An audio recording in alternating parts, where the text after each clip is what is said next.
ದೇವರುಗಳನ್ನು ನಾವು ಸ್ವೀಕರಿಸುವ ಮಾದರಿಯಾಗಲಿ ಯಾವಾಗ ಹುಟ್ಟಿತು ಅಂತ ನೀವು ಅನಲೈಸ್ ಮಾಡಿದರೆ ಬಹುಶಃ ಅದಾಗಿರೋದು ಸುಮಾರು 2000 ವರ್ಷಗಳ ಹಿಂದೆ. ನನಗನ್ಸೋದು ಒಂದು ಕಾರಣಪ್ಪ, Jainism is much older than Buddhism. Mahavira ಬಂದಿರ್ಬೋದು ಬುದ್ಧನ ಕಾಲದಲ್ಲಿ, ಆದರೆ Jainism is much earlier to even ಮಹಾವೀರಂಗಿಂತ. ಒಂದು ಎಚ್ಚರಿಕೆ ಕೊಡಬಲ್ಲೆ, ಆಯುರ್ವೇದ ಅದೆಲ್ಲ ಅದ್ಭುತವಾದ ಜ್ಞಾನ ನಿಜ, ಆದರೆ ಈಗ ನಾವು ಕೇಳ್ತಾ ಇರೋ ಆಯುರ್ವೇದಗಳನ್ನ ತಗೊಳ್ಳೋದಕ್ಕಿಂತ ಮುಂಚೆ ಎಚ್ಚರಿಕೆ ವಹಿಸಬೇಕು. ಬ್ರಾಹ್ಮಿ ಲಿಪಿ ದ ಮೋಸ್ಟ್ ಸಿಂಪ್ಲೆಸ್ಟ್ ಲ್ಯಾಂಗ್ವೇಜ್. ಇವತ್ತಿಗೂ ಕೂಡ ನಮ್ಮ ಸರ್ಕಾರಗಳು ಎಲ್ಲ ಭಾಷಿಕರು ಸೇರಿಕೊಂಡು ಡಿಕ್ಲೇರ್ ಮಾಡಿದರೆ ಅಥವಾ ಡಿಸೈಡ್ ಮಾಡಿದರೆ ವಿ ಕ್ಯಾನ್ ಅಡಾಪ್ಟ್ ಬ್ರಾಹ್ಮಿ ಲಿಪಿ to all Indian languages.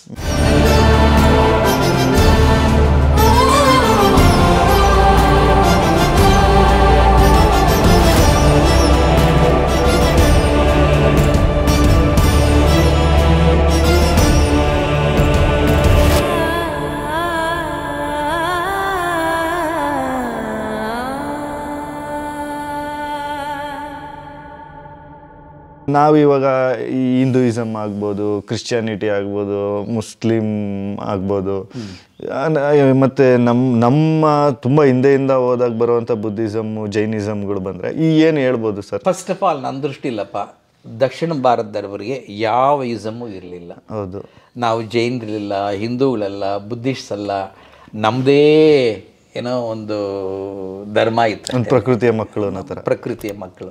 In fact ನನ್ನ ಕಾರಣ ಜನಾರ್ದನ್ ಅದನ್ನೇ ನಾನು ತಂದಿರೋದು. ಕೃಷ್ಣ ದಕ್ಷಿಣ ಭಾರತದವನಲ್ಲ, ಅಲ್ಲ, ರಾಮ ದಕ್ಷಿಣ ಭಾರತದವನಲ್ಲ. ಹಾಗಾಗಿ ಇಡೀ ಈ ದೈವ ಸಂಕುಲ ಅಂತ ಹೆಂಗೆ ಕರಿತೀವಿ ಅದೆಲ್ಲವೂ ನಮಗೆ ಉತ್ತರ ಭಾರತದಿಂದ ಬಂದಿದ್ದು. ಅದೇ ರೀತಿ ಧರ್ಮಗಳು ಕೂಡ, ಬುದ್ಧ ಆಗಲಿ, ನಮ್ಮವರಿಗೆ ಆ ಧರ್ಮವನ್ನು ಸ್ವೀಕರಿಸುವ ಏನೋ ದಾರಿಯಾಗಲಿ ಅಥವಾ ಆ ದೇವರುಗಳನ್ನು ನಾವು ಸ್ವೀಕರಿಸುವ ಮಾದರಿಯಾಗಲಿ ಯಾವಾಗ ಹುಟ್ಟಿತು ಅಂತ ನೀವು ಅನಲೈಸ್ ಮಾಡಿದರೆ ಬಹುಶಃ ಅದಾಗಿರೋದು ಸುಮಾರು 2000 ವರ್ಷಗಳ ಹಿಂದೆ ಅಥವಾ 3000 ವರ್ಷಗಳ ಹಿಂದೆ. ಅದಕ್ಕಿಂತ ಮುಂದೆ ನಮ್ಮಲ್ಲಿ ನೀವೇ ನೋಡಿ, ಯಾವ ಭಾಷೆಯಲ್ಲೂ ಕೂಡ ಅದ್ರ ಬಗ್ಗೆ ಇರಲಿಲ್ಲ ಕೂಡ ಅಲ್ಲ, ನಮ್ಗೆ ಗೊತ್ತೇ ಇರಲಿಲ್ಲ. ಹಾಗಾಗಿ ನಮಗೆ ಇನ್ಫ್ಯಾಕ್ಟ್ ನಾನು ಎಷ್ಟೋ ಸಲ ನನ್ನ ಇದು ಜಿನಕಿತ್ತು ಶಿವನಂ ನಿಲ್ಪುವನಲ್ಲಿ ನೀವು ಓದಿರಿ, ಕೇರ್ಫುಲ್ಲಾಗಿ ಓದಿದರೆ ಅಲ್ಲಿ ಕರ್ನಾಟಕದ ಎಲ್ಲ ಗೌಡ ಜನಾಂಗರು ಒಂದು ಕಾಲದಲ್ಲಿ ಜೈನರಾಗಿದ್ದರು ಅಂತಲೇ ನಾನು ಸೂಚನೆ ಕೊಟ್ಟಿದ್ದೀನಿ. ಅದು ಸತ್ಯ ಗೊತ್ತಿಲ್ಲ, ಯಾಕೆಂದರೆ ಇವರಿಗೆ ಜೈನಿಸಮ್ ಯಾವುದು ಅಂತ ಗೊತ್ತಿಲ್ಲ, ಬುದ್ಧಿಸಮ್ ಯಾವುದು ಅಂತ ಗೊತ್ತಿಲ್ಲ. ಯಾರೋ ಬರ್ತಾರೆ ಹೇಳ್ತಾರೆ ಹಿಂಗಿಂದ್ರೆ ಒಳ್ಳೇದು ಅಂತಂತಾರೆ, ಇವರು ಫಾಲೋ ಮಾಡ್ತಾಯಿದ್ರು. ಈಗಲೂ ಹಳ್ಳಿಗಳಿಗೆ ಹೋಗಿ ಯಾವುದೋ ಒಂದು ಹಳ್ಳಿನಲ್ಲಿ ಯಾರೋ ಒಬ್ಬರು ವಿಭೂತಿ ಹಾಕೊಂಡ್ರೆ ಎಲ್ಲರೂ ವಿಭೂತಿ ಹಾಕೊಂತಾರೆ, ಯಾರೋ ಒಬ್ಬರು ನಾಮ ಹಾಕೊಂಡ್ರೆ ಅವರಿಗೆ ಭೇದ ಭಾವನೆ ಇಲ್ಲ, ನಾವು ವೈಶ್ಯರು, ನಾವು ಶೈವರು ಅಂತ. ಏನೇನು ಅದ್ಭುತವಾಗಿ ಕಾಣುತ್ತೋ, ಏನೇನು ಚೆನ್ನಾಗಿದೆ ಅಂತ ಅನ್ಸುತ್ತೋ ಅದೆಲ್ಲ ಅಕ್ಸೆಪ್ಟ್ ಫಾಲೋ ಮಾಡ್ಕೊಂಡು ಬಂದಿದ್ದೀವಿ. ಹಾಗಾಗಿ ಬೇಕಾಷ್ಟು ಜನ ಜೈನ್ಸ್ ನಮ್ಮಲ್ಲಿ ಇದ್ದರು. ಇಡೀ ಶ್ರವಣಬೆಳಗೊಳ ಜೈನಿಸಮ್ ಒಂದು ಕಾಲದಲ್ಲಿ. ಬರ್ತಾ ಬರ್ತಾ ಬರ್ತಾ ಏನೋ ಈಗ ಗೊತ್ತಲ್ಲ, ಈ ಪಲ್ಲಟಗಳು, ಶಂಕರಾಚಾರ್ಯರು, ರಾಮಾನುಜಾಚಾರ್ಯರು, ಚಳವಳಿ. Otherwise common man in South India had no attachment to any religion. ನೀವು ಇಲ್ಲಿ ಎರಡು ನೋಡಬೇಕಾಗುತ್ತೆ, ಒಂದು ದೈವ, ಇನ್ನೊಂದು ಧರ್ಮ. ದೈವಗಳನ್ನ ಅಕ್ಸೆಪ್ಟ್ ಮಾಡ್ಕೊಂಡಿದ್ರು, ಏನೋ ಅವತಾರದ ರೂಪದಲ್ಲಿ. ನಮ್ಮೂರು ಗಂಗಮ್ಮನೂ ಶಿವ ವಿಷ್ಣು ಎಂಟ್ರಿ ಆಗಿದ್ರು, ಅದನ್ನ ಅಕ್ಸೆಪ್ಟ್ ಮಾಡ್ಕೊಂಡಿದ್ರು. ಆದರೆ ಧಾರ್ಮಿಕ ವಿಧಿಗಳು, ಪೂಜಾ ವಿಧಿ ಇವೆಲ್ಲ ಬಂದಿದ್ದು ಹೇಳಿದ್ನಲ್ಲ, ಶಿಲಾಯುಗದ, ಪೋಸ್ಟ್ ಶಿಲಾಯುಗದ ದೇವ್ರು ಬಂದಿದ್ದು ಇನ್ಫ್ಯಾಕ್ಟ್ ಆ ಟೈಮಲ್ಲೇ. ಇನ್ಫ್ಯಾಕ್ಟ್ ಹಂಗೆ ನೋಡಿದ್ರೆ ಅಗಸ್ತ್ಯರನ್ನ ಅದನ್ನು ಸಾಗಾಕಿದ್ದು ರಾಮಕೃಷ್ಣ, ವಿಷ್ಣು ಇವ್ರನ್ನೆಲ್ಲ ದಕ್ಷಿಣಕ್ಕೆ ಸಾಗಾಕಿತ್ತು ಅನ್ನೋ ರೀತಿಯೇ ನೋಡ್ತಾರೆ. ಒಬ್ಬ ಶ್ರೀಕಂಠಯ್ಯನ ಮರ್ತಿದ್ದೆ ನನಗೆ, ಅವರು ಪುಸ್ತಕನೂ ಬರೆದಿದ್ದಾರೆ ಅದ್ರ ಬಗ್ಗೆ. ಸೊ ಅದ್ರ ಜೊತೆಯೇ ಧರ್ಮ ಬಂತು ಅಂತ ಹೇಳೋಕ್ಕಾಗಲ್ಲ, ದೇವರುಗಳು ಬಂದರು, ನಂತರ ಧರ್ಮಗಳು ಇಂಪ್ಯಾಕ್ಟ್ ಮಾಡೋಕ್ಕೆ ಶುರು ಮಾಡಿದ್ರು. ಆದರೆ ಬೌದ್ಧಿಸಮ್ ಯಾಕೋ ದಕ್ಷಿಣಕ್ಕೆ ಅಷ್ಟೊಂದು ಬರಲಿಲ್ಲ, ಅಷ್ಟೊತ್ತಿಗೆ ಇರಲೇ ಇಲ್ಲ ಅನ್ಸುತ್ತೆ ಆ ಟೈಮ್. ಅಷ್ಟರಲ್ಲಿ ಇಲ್ಲ, ಈ ಟೈಮಲ್ಲಿ ಇತ್ತಲ್ಲ, 12th ಸೆಂಚುರಿನೆಲ್ಲ ಧರ್ಮ ಆಲ್ಮೋಸ್ಟ್ 1000 ವರ್ಷಗಳಿಂದ ಬಂದಿದ್ದಾರೆ ಬೌದ್ಧಿಸಮ್. ಅಲ್ಲ ಅಂದರೆ ಅಷ್ಟೊತ್ತಿಗೆ ಆಲ್ರೆಡಿ ಬುದ್ಧಿಸಮ್ನ ಸ್ವಲ್ಪ ಕಡಿಮೆ ಮಾಡಿಬಿಟ್ಟಿದ್ವಾ ನಾವು? ಇಂಡಿಯಾದಲ್ಲಿ ಎಸ್ಟಾಬ್ಲಿಷ್ ಆಗಿಲ್ಲ ಬುದ್ಧಿಸಮ್, ಹಂಗೆ ನೋಡಿದ್ರೆ ಬಂತು ಹೋಯ್ತು ಅಂತ. ಸ್ಟಾರ್ಟಿಂಗಲ್ಲೇ ಜೈನಿಸಮ್ ಎಂಟರ್ ಆಗಿಬಿಡ್ತು ಅನ್ಸುತ್ತೆ ಇತಿಹಾಸ ಶುರು. ಶಾಲಿವಾಹನ್ ಶಕದಲ್ಲಿ ನಾಗಾರ್ಜುನ ಬಂದಲ್ಲ, 2ನೇ ಬುದ್ಧ ಅಂತ ಕರೀತಾರಲ್ಲ, ಆ ಟೈಮಲ್ಲಿ ಈ ಕೃಷ್ಣಾ ನದಿ ದಡದಲ್ಲಿ ಸ್ವಲ್ಪ ಬುದ್ಧಿಸಮ್ ಎಸ್ಟಾಬ್ಲಿಷ್ ಶುರು ಆಯಿತು. ನಾಗಾರ್ಜುನ ಯೂನಿವರ್ಸಿಟಿ ವಿಶ್ವವಿದ್ಯಾಲಯ ಬಂತಲ್ಲಿ, ಮಿಕ್ಕ ಇಲ್ಲಿ ಅಜಂತ ಎಲ್ಲರ ಕಡೆ ಗುಹೆಗಳು ಶುರುವಾದವು. ಅಲ್ಲಿವರೆಗೂ ಯಾಕೋ ನಮ್ಮ ಭೀಮಾ ನದಿ ದಡದಲ್ಲೂ ಬಂತು ಏನೋ ಬೌದ್ಧಿಸಮ್. ಇನ್ಫ್ಯಾಕ್ಟ್ ಅಶೋಕನ ಹೆಸರು ಇರೋದು ಬಹುಶಃ ಅಲ್ಲೇನೆ. ಆದರೂ ಆಳವಾಗಿ ಬೇರು ಇರಲಿಲ್ಲ. ಅದು ನಮ್ಮ ದಕ್ಷಿಣದಲ್ಲಿ ಅಷ್ಟೇ ಅಲ್ಲ, ಇಡೀ ಭಾರತದಲ್ಲೇ ಬೌದ್ಧಿಸಮ್ ಯಾಕೆ. ಬಟ್ ಜೈನಿಸಮ್ ಮಾತ್ರ ನಮ್ಮಲ್ಲಿ ಈಗ ಬಾದಾಮಿಗೆ ಹೋದ್ರೆ ಬಾದಾಮಿಲಿ ಸಿಗುತ್ತೆ, ಇಲ್ಲಿ ಬಂದ್ರೆ ಇಲ್ಲಿದೆ. ನೀವು ಹೇಳಿದಂಗೆ ಇಡೀ ಎಲ್ಲ ಕಡೆ ಇದೆ. ವಿಜಯನಗರದವರು ಎಷ್ಟೋ ಶಾಸನಗಳಲ್ಲಿ ಎಲ್ಲೋ ಹೇಳಿದ್ರೆ ಅವ್ರನ್ನ ಸಪೋರ್ಟ್ ಮಾಡ್ತಿದ್ರು, ವಿಜಯನಗರದ ಹೆಸರು ಪೋಷಣೆ ಮಾಡ್ತಿದ್ರು ಆ ಸಂಪ್ರದಾಯಗಳನ್ನ ಅಂತ. ನನಗನ್ಸೋದು ಒಂದು ಕಾರಣಪ್ಪ, Jainism is much older than Buddhism. Mahavira ಬಂದಿರ್ಬೋದು ಬುದ್ಧನ ಕಾಲದಲ್ಲಿ, ಆದರೆ Jainism is much earlier to even ಮಹಾವೀರಂಗಿಂತ. ಅಂದರೆ ಅದು ಜೈನಿಸಮ್ ಅಂತ ಕರೀತಾರೋ ಅಥವಾ ಆ ಮುನಿ ಧರ್ಮ ಅಂತ ಕರೀತಾರೋ, ಅವರು ಜೈನರು ಫಾಲೋ ಮಾಡ್ತಾರೋ ಮುನಿ ಧರ್ಮ, ಅವೆಲ್ಲವೂ ಕೂಡ ಮುಂಚೆಂದು ಇದ್ವು. ಔಷಧಿ ಅಂತ ತಗೊಂಡಾಗ ಆಯುರ್ವೇದ ಆಗಲಿ, ಹೋಮಿಯೋಪತಿ ಆಗಲಿ, ಆಲೋಪತಿ ಆಗಲಿ, ಇದನ್ನೇನಾದರೂ ನೀವು ನಿಮ್ಮ ನಾಲೆಡ್ಜಲ್ಲಿ ಹೇಳೋದಾದ್ರೆ ಏನು ಹೇಳ್ಬೋದು ಸರ್? ನಾಲೆಡ್ಜ್ ಅನ್ನೋದಕ್ಕಿಂತ ನಾನು ಸ್ವಲ್ಪ ಎಕ್ಸ್ಪೀರಿಯನ್ಸು ಇದೆಯಪ್ಪ ಅದ್ರ ಬಗ್ಗೆ. ಒಂದು ಎಚ್ಚರಿಕೆ ಕೊಡಬಲ್ಲೆ. ಆಯುರ್ವೇದ ಅದೆಲ್ಲ ಅದ್ಭುತವಾದ ಜ್ಞಾನ ನಿಜ, ಆದರೆ ಈಗ ನಾವು ಕೇಳ್ತಾ ಇರೋ ಆಯುರ್ವೇದಗಳನ್ನ ತಗೊಳ್ಳೋದಕ್ಕಿಂತ ಮುಂಚೆ ಎಚ್ಚರಿಕೆ ವಹಿಸಬೇಕು. ಯಾಕಂದರೆ ಅದು ಯಾವುದು ಕೂಡ ಎಕ್ಸ್ಪೆರಿಮೆಂಟ್ ಆಗಿಲ್ಲ. ಯಾವುದೋ ಕಾಲದಲ್ಲಿ ಒಂದು ಜ್ಞಾನ ವೃದ್ಧಿ ಆಗಿತ್ತು, ಆವತ್ತಿನ ದಿವಸ ಇನ್ನೇನು ಇಲ್ಲದಾಗ ಅವ್ರು ಯಾರು ಫಾಲೋ ಮಾಡ್ತಾಯಿದ್ರು ಅವರು ಕಂಟ್ರೋಲ್ ಮಾಡಿಕೊಡ್ತಾಯಿದ್ರು. ಇವತ್ತು ಡಿಸ್ಕನೆಕ್ಟ್ ಆಗಿಬಿಟ್ಟಿದ್ವಿ ಆ ಮೂಲ ಜ್ಞಾನದಿಂದ. ಅಲ್ಲೇನೋ ಆ ಗಿಡ ಹೇಳಿದರೆ ಇಂಥದಕ್ಕೆ ಆಗುತ್ತೆ ಅಂತ ಅಂದ ತಕ್ಷಣ ಅದು ಎಷ್ಟು ಕೊಡಬೇಕು, ಏನು ಕೊಡಬೇಕು ಏನೂ ಗೊತ್ತಿಲ್ಲದೆ ಇವತ್ತು ಎಷ್ಟೋ ಜನ ಅದರಿಂದ ಅನಾರೋಗ್ಯಕ್ಕೆ ಈಡಾಗ್ತಿದ್ದಾರೆ ಕೆಲವು ಔಷಧಿಗಳಿಂದ. ಎಚ್ಚರಿಕೆಯಿಂದ ಇರಬೇಕು. Not that I am propagating allopathy. ನಾನು ಅಲೋಪತಿನ ಪ್ರಪಗೇಟ್ ಮಾಡ್ತಿದ್ದೀನಿ ಅಂತಲ್ಲ, ಅಥವಾ ಆಯುರ್ವೇದ ನಾನು ಕೆಳಗಡೆ ನೋಡ್ತಿದ್ದೀನಿ ಅಂತಲ್ಲ. ಇನ್ಫ್ಯಾಕ್ಟ್ ನಾನು ಯಾವಾಗಲೂ ಹೇಳ್ತಾ ಇರ್ತೀನಿ, ನಮ್ಮ ಆಯುರ್ವೇದದಲ್ಲಿ ವೃಕ್ಷಾಯುರ್ವೇದದಲ್ಲಿ ಇರೋದನ್ನೆಲ್ಲ ಕೆದಕಿ ತೆಗೆದು ನಾವು ಸಂಶೋಧನೆ ಮಾಡಬೇಕು, ಬಿಟ್ಬಿಟ್ಟಿದ್ದೀವಿ ಅಂತ. ಆದರೆ ಆ ಸಂಶೋಧನೆಗಳು ಸಂಪೂರ್ಣವಾಗಿ ಆಗೋವರೆಗೂ ಕೂಡ ನಾವು ಸುಮ್ಮನೆ ಅದನ್ನ ಅಪ್ಪಿಕೊಂಡು ಅದೇ ನಮ್ಗೆ ಭಾಳ ಗ್ರೇಟ್ ಅಂತ ಹೇಳ್ಬಿಟ್ಟು ಅದನ್ನು ಉಪಯೋಗಿಸೋದು ಭಾಳ ಡೇಂಜರಸ್ಸು, ಬಹಳ ಅಪಾಯಕರ. One has to be extremely careful. ಆ ಎಲ್ಲ ಸಿಸ್ಟಮ್ಸು ಕೂಡ ಒಂದು ಅನಾಲಿಸಿಸ್ಗೆ ಬಂದು ಈ ಕೆಲವು ಇನ್ಸ್ಟಿಟ್ಯೂಟ್ಸ್ ಮಾಡ್ತಿದ್ದಾರೆ. ಉದಾಹರಣೆಗೆ FRLHT ಅಂತ ಒಂದು ಆರ್ಗನೈಸೇಷನ್ ಇತ್ತು, ಅದೀಗ ಒಂದು ಹೊಸ ಯೂನಿವರ್ಸಿಟಿನೇ ಆಗಿದೆ. ಅವರು ಅದ್ರ ಬಗ್ಗೆ ಎಲ್ಲ ಸಂಶೋಧನೆ ಮಾಡ್ತಿದ್ದಾರೆ. ಆ ರೀತಿ ಎಷ್ಟೋ ಇನ್ಸ್ಟಿಟ್ಯೂಟ್ಸ್ ಬಂದು ಸಂಶೋಧನೆ ಮಾಡಿದ್ದಾದಮೇಲೆ ಮಾತ್ರ ನಾವು ಅದನ್ನೆಲ್ಲ ತಗೊಳ್ಳೋಕ್ಕೆ ಸಾಧ್ಯ. Otherwise one has to be very careful. But that does not mean that we should now not respect it.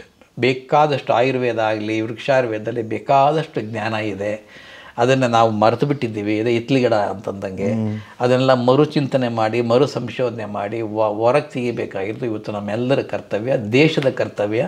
ನಾನು ಹೇಳೋದಾದರೆ ಒಂದು ಮಿಷನ್ ಮಾಡೆಲ್ ಆಗಬೇಕು ಅವೆಲ್ಲ. ಹೌದು ಸರ್. ನಿಮಗೆ ಬ್ರಾಹ್ಮಿ ಓದಕ್ಕೆ ಬರುತ್ತೆ ಅಂದರೆ ನೀವು ಬ್ರಾಹ್ಮಿ ಲಿಪಿನ ಸ್ಟಡಿ ಮಾಡಿದ್ರೆ ಒನ್ ಥಿಂಗ್ ಸ್ಟ್ರೈಕಿಂಗ್ ಇದೆ ಅದರ ಬಗ್ಗೆ.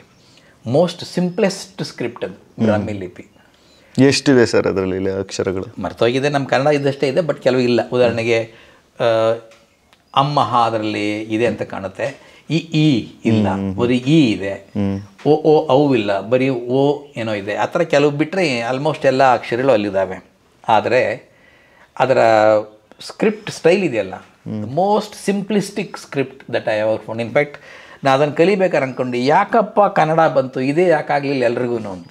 ಕನ್ನಡ ಯು ಕ್ಯಾನ್ ರೈಟ್ ಇನ್ ಬ್ರಾಹ್ಮಿ ಲಿಪಿ. ಎಷ್ಟು ಸಿಂಪಲ್ ಆಗಿದೆ ಅಂತಂದರೆ ಗ್ರಾಮರ್ ಅದರಲ್ಲಿ ಅಕ್ಷರಗಳು ಅಷ್ಟೇ, ಕಾಗುಣಿತನೂ ಅಷ್ಟೇ. ಬೇರೆ ಎಲ್ಲ ಕಡೆಯೂ ಕೂಡ ವಿಜ್ಞಾನಿಗಳು ತೋರಿಸಿರೋದು, ಅಂದರೆ ಲಿಂಗ್ವಿಸ್ಟ್ಸು ಅಥವಾ ಇವರು ಲ್ಯಾಂಗ್ವೇಜನ್ನು ಸ್ಕ್ರಿಪ್ಟ್ನ ಸ್ಟಡಿ ಮಾಡಿರೋ ತೋರಿಸಿರೋದು ಸಾಮಾನ್ಯವಾಗಿ ಕಾಂಪ್ಲೆಕ್ಸಿಂದ ಸಿಂಪಲ್ ಆಗುತ್ತೆ ಲ್ಯಾಂಗ್ವೇಜ್ ಅಂತ. ನಮ್ಮ ಭಾರತದಲ್ಲಿ ಅದರವೇ ಶುರು ಮಾಡಬೇಕಾದ್ರೆ ಅಶೋಕನ ಕಾಲದಲ್ಲಿ ಬ್ರಾಹ್ಮಿ ಲಿಪಿ ಎಷ್ಟು ಸಿಂಪಲ್ಲಾಗಿ ಮಾಡಿದ್ದಾರೆ ಅಂದರೆ ಇನ್ನು ಅದಕ್ಕಿಂತ ಸಿಂಪಲ್ ಸ್ಕ್ರಿಪ್ಟ್ ಸಾಧ್ಯವಿಲ್ಲ. ಎನಿ ಬದಲಾವಣೆ will make it more complex. ಹಂಗೆ ಬದಲಾವಣೆಗಳಾಗಿ ಆಗಿನೇ ಕನ್ನಡ ಬಂದಿರೋದು. ಕನ್ನಡ ಬ್ರಾಹ್ಮಿ ಕಂಪೇರ್ ಮಾಡಿಬಿಟ್ರೆ ಬಹಳ ಕಾಂಪ್ಲೆಕ್ಸ್ ಸ್ಕ್ರಿಪ್ಟ್. ಕನ್ನಡ ಅಷ್ಟೇ ಅಲ್ಲ, ತಮಿಳು ಆಗಲಿ ಕನ್ನಡ ಆಗಲಿ ತೆಲುಗು ಆಗಲಿ ಇವೆಲ್ಲ ಅದರಿಂದ ಡಿರೈವ್ ಆಗಿರೋದು. ಅದು ಯಾಕೆ ಹಂಗೆ ಕಾಂಪ್ಲೆಕ್ಸ್ ಆಗಿತ್ತು ಅನ್ನೋದಕ್ಕೆ ದೇವರಕೊಂಡ ರೆಡ್ಡಿ ಅವರೊಂದು ಕೋರ್ಸ್ ಕೊಡ್ತಾರೆ. ಮಾಡಿದ್ರೆ ಭಾಳ ಚೆನ್ನಾಗಿದೆ ಕೋರ್ಸ್, ತಗೊಳ್ಳಿದು. ಎವಲ್ಯೂಷನ್ ಆಫ್ ಕನ್ನಡ ಸ್ಕ್ರಿಪ್ಟ್ ಅಂತ, ಅಥವಾ ಸ್ಕ್ರಿಪ್ಟ್ಸ್ ಇನ್ ಇಂಡಿಯಾ ಅಂತ. It's 6 months course. ಎವ್ರಿ ವೀಕ್ಗೆ 1 ಡೇನೋ 2 ಡೇನೋ ಅನ್ನೋ ತಗೊತಾರೆ ಅಷ್ಟೇ. ಆ 6 monthsಲ್ಲಿ ನಿಮಗೆ ನೀಟಾಗಿ ಗೊತ್ತಾಗ್ಬಿಡುತ್ತೆ ಏನು ಬ್ರಾಹ್ಮಿ ಕನ್ನಡ ಆಗ್ಬೇಕಾದ್ರೆ ಏನಾಯಿತು, ಹಿಂಗೆ ಬೆಳ್ಕೊಂಬಂತು ಅಂತ. ಒಂದು ಸಣ್ಣ ಉದಾಹರಣೆ ಕೊಡ್ತೀನಿ ನಿಮಗೆ. ಬ್ರಾಹ್ಮಿ ಲಿಪಿನಲ್ಲಿ ಕಾ ಜಸ್ಟ್ ಒಂದು ಪ್ಲಸ್ ಅಷ್ಟೇ, ಕೆಳಗಡೆ ಸ್ವಲ್ಪ ದೀರ್ಘ ಅಷ್ಟೇ. ಅಶೋಕ ಏನು ಮಾಡ್ದ, ಆ ಸ್ಕ್ರಿಪ್ಟ್ನ ಶಾಸನಗಳು ಕೆತ್ತಕ್ಕೆ ಉಪಯೋಗಿಸ್ದ. ಶಾಸನಗಳು ಕೆತ್ತಬೇಕಾದ್ರೆ ಕೆತ್ತೋನು ಯಾರೋ ಬೇರೆ, ಬರೆಯೋನು ಯಾರೋ ನಿಮ್ಮಂಗೆ ಜ್ಞಾನ ಇರೋನು, ಆ ಲಿಪಿ ಜ್ಞಾನ ಇರೋದು. ಸೊ ಉದಾಹರಣೆಗೆ ಕಮಲ ಅಂತ ಬರಿಬೇಕಾದ್ರೆ ಅವನು ಕಾ ಬರೆದು ಹೋಗ್ತಾನೆ, ಇನ್ನೊಬ್ಬ ಬಂದದನ್ನ ಕೆತ್ತಾನೆ.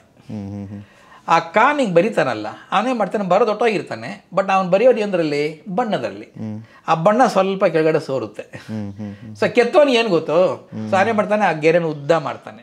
ಸೊ ಮೂಲದಿಂದ ಈ ಉದ್ದ ಆಗಿ ಅದು ಏನೋ ಕ್ರಿಶ್ಚಿಯನ್ರ ಪ್ಲಸ್ ಆಗೋಗಿದೆ. ನೆಕ್ಸ್ಟ್ ನೋಡ್ತಾರೆ, ಓಹೋಹೋ ಇದು ಬಣ್ಣ ಕೆಳಗಡೆ ಸೋರ್ತಾ ಇದೆ, ಅದಕ್ಕೆ ಅವನು ಕೆತ್ತ, ಅವನಿಗೆ ಗೊತ್ತಾಗಲ್ಲ ಅಂತ ಆ ಬರೆಯೋನು ಕರೆಕ್ಟ್ ಮಾಡ್ಕೊತಾನೆ. ಹೆಂಗೆ ಈಗ ಬರೆದಿರ್ತಾನಲ್ಲ, ಬಣ್ಣ ಸೋರಿದವನಿಗೆ ಸ್ವಲ್ಪ ಮೇಲೆ ಕೆತ್ತಾನೆ.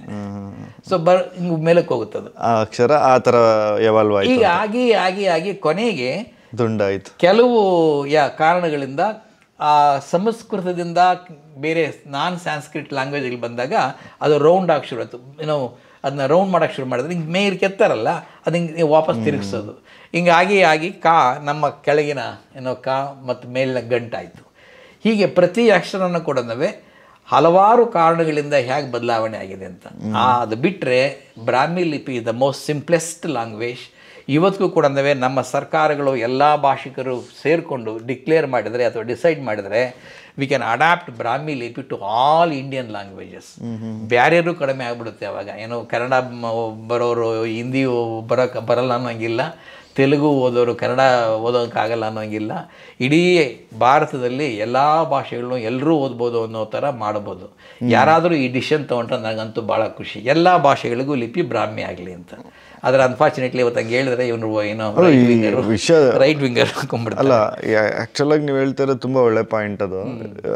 ಯಾಕೆಂದರೆ ನನಗೆ ಸೋರ್ಸ್ ಆಫ್ ಇನ್ಫಾರ್ಮೇಷನ್ಗಾಗಲಿ, ನನ್ನ ಇತಿಹಾಸದ ಅಧ್ಯಯನ ಮಾಡೋದಕ್ಕಾಗಲಿ, ಯಾರೋ ಬರೆದು ಟ್ರಾನ್ಸ್ಲೇಟ್ ಮಾಡಿರೋದು ಓದೋದಕ್ಕಿಂತ ನನ್ನ ವಿಷಯ ನಾನು ಓದ್ಕೊಳ್ಳೋದಕ್ಕಾದರೂ ಅದನ್ನು ಎಸ್ಟಾಬ್ಲಿಷ್ ಮಾಡೋದು. ಅಷ್ಟೇ. ಉದಾಹರಣೆಗೆ ತಮಿಳು ಸ್ವಲ್ಪ ಅರ್ಥವಾಗುತ್ತೆ ನಮಗೆ, ಓದೋಕ್ಕಾಗಲ್ಲ. ಹೌದು. ಆ ಬ್ರಾಹ್ಮಿ ಲಿಪಿ ಎಲ್ಲರಿಗೂ ಅರ್ಥವಾಗಿದ್ರೆ ತಮಿಳು ಓದ್ಬೋದು, ನಾನು ತೆಲುಗು ಓದ್ಬೋದು, ಹಿಂದಿದು ಓದ್ಬೋದು, ಎಲ್ಲ ಓದ್ಕೋಬೋದಲ್ವಾ. So that way it will be very good if you can adapt that original script and simplest. But ಸಂಸ್ಕೃತದ ಟೈಮಲ್ಲಿ ಬ್ರಾಹ್ಮಿ ಇರಲಿ, ಅಂದ್ರೆ ಸಂಸ್ಕೃತದ ಲಿಪಿ ಇರಲಿಲ್ಲ. ಅವೆಲ್ಲ ರಚನೆ ಮಾಡಿರೋದು ಅಷ್ಟೇನೆ, ಎಲ್ಲ ವೇದಗಳು ಅವೆಲ್ಲಾನು. ಈಗ ಬ್ರಾಹ್ಮೀನದಾಗಾದ್ರೆ ಭಾಷೆ ಅಲ್ವೇ ಅಲ್ಲ, ಅದ್ರ ಲಿಪಿ ಅಷ್ಟೇ. ಬ್ರಾಹ್ಮಿ ಭಾಷೆ ಅಲ್ಲ, ಲಿಪಿ ಮಾತ್ರ. ಎಲ್ಲ ಭಾಷೆಯಲ್ಲೂ ಬ್ರಾಹ್ಮಿ ಬರಿಬೋದು, ಎಲ್ಲ ಭಾಷೆಯಲ್ಲೂ ಬರೆಯೋದಕ್ಕೆ ಬಳಸ್ತಿದ್ದಂತ ಲಿಪಿ. ಅವತ್ತು ಮೂಲತಃ ಅದು ಏನೇನಿತ್ತು ಅವಾಗ ಅದನ್ನೆಲ್ಲ ಪದಗಳು ಕಡಿಮೆ ಮಾಡಿ ಸಿಂಪಲ್ ಆಗಿ ಮಾಡಿದ್ದಾರೆ. ಅದನ್ನ ಲ್ಯಾಂಗ್ವೇಜ್ನ ಯಾರು ಮಾಡಿದ್ರೋ ಏನೋ, ಹೆಂಗ್ ಬಂತೋ ಏನೋ, ವೆರಿ ಸಿಂಪಲ್ ಸ್ಕ್ರಿಪ್ಟ್ ಅದು. ಸರ್, ಈ ಕನ್ನಡದ ಮೊದಲನೇದು ಅಂದರೆ ನಮಗೆ ಸಾಕ್ಷಿ ಸಮೇತವಾಗಿ ಮತ್ತು ಅಂದರೆ ಅಕ್ಷರ ರೂಪದಲ್ಲಿ ಸಿಕ್ಕಿರೋ ಪುಸ್ತಕ ಅಂದರೆ ಕವಿರಾಜ ಮಾರ್ಗ. ಸೊ ಅದರಲ್ಲಿ ಬೇಸಿಕ್ ನಮ್ಗೆ ಗೊತ್ತಿರೋದೇನು, ಕಾವ್ಯ, ವಾಕ್ಚಾತುರ್ಯ, ವ್ಯಾಕರಣ ಎಲ್ಲವನ್ನು ಬಳಸಿ, ಅಂದರೆ ಒಂದು ಕವಿಗಳಿಗೆ ಒಂದು ರಾಜಮಾರ್ಗದ ಥರ ಇರುವಂಥ ಒಂದು ಹೆಸರು.